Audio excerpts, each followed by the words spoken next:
Hi everyone, in front of me I've got XIAOMI 13T and let me share with you how to block a number on this device.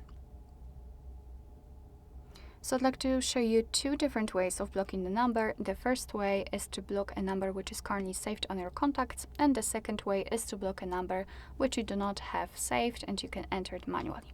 Let's start with your contact list. Let's open it. Let's go to the contact you want to block and tap on it. And then tap on the three dots icon in the right upper corner and tap on block numbers. Your device will of course inform you that you will no longer receive any incoming calls or text messages from this number if you will block it. So if you're ready, just tap on block. As you can see, we've got this characteristic icon. So it has been blocked. You can of course unblock it the same way. Here we've got this option, but let me leave it like this. We will check if it will appear on the blacklist because we will enter it in the second way of blocking the number.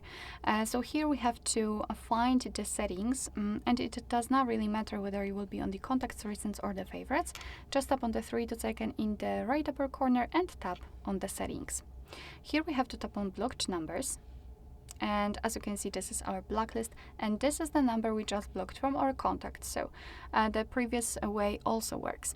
As I said at the very beginning of this video, in this way you are able to enter the number manually. So simply tap on add a number, and as you can see, we've got this section.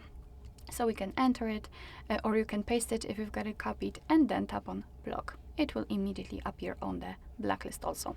We've got this option unknown. We can turn it on and off just by tapping on the switcher, and basically here we can decide whether we want to block all incoming calls from all unidentified callers. It may be useful, but maybe not always. It's up to you. If you want to unblock the number, just tap on this X button right next to it.